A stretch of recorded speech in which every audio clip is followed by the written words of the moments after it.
এই যে ইচিং বা র্যাশেস বা আরো অনেক সমস্যা যেটাকে আমরা দেখলাম যে ভেরিকোজ ভেন হলেও হতে পারে, কিন্তু অনেক ক্ষেত্রে আমরা দেখি যে রোগীরা এটি বুঝতে পারেন না এবং এটি ত্বকের সমস্যা ভেবে দীর্ঘদিন ধরে চিকিৎসা করছেন, কিন্তু আদতে কোনো উপশম হচ্ছে না। তো সেটির জন্য কি করতে পারি? মানে এই যে কথাটা ডার্মাটাইটিস ভেবে, মানে ভেরিকোজ ভেনের সমস্যাগুলোকে আমরা ডার্মাটাইটিস ভেবে অনেক দিন ধরে চিকিৎসা করি বা তার জন্য স্টেরয়েড প্রয়োগ করা হয়, বিভিন্ন অয়েনমেন্ট, তেল এগুলো ইউজ করা হয়। তাতে ক্ষতিটা এটা হয় যে ওপরের চামড়াটা আরও নরম হয়ে যায়, আর সেক্ষেত্রে এই ভেরিকোজ ভেন আলসার হওয়ার প্রবণতাটা অনেকাংশে বেড়ে যায়।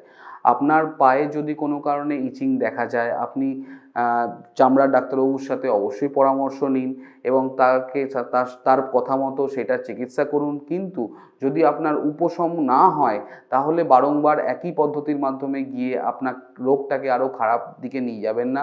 আপনার যদি দেখা যায় যে উপশম হচ্ছে না এবং ইচিংটা রয়ে গেছে, কোনোভাবে সারছে আবার হচ্ছে, তাহলে অবশ্যই ভেরিকোজ ভেনের চিকিৎসা আপনাকে করতে হবে বা সেটা নির্ণয় আপনাকে করতে হবে।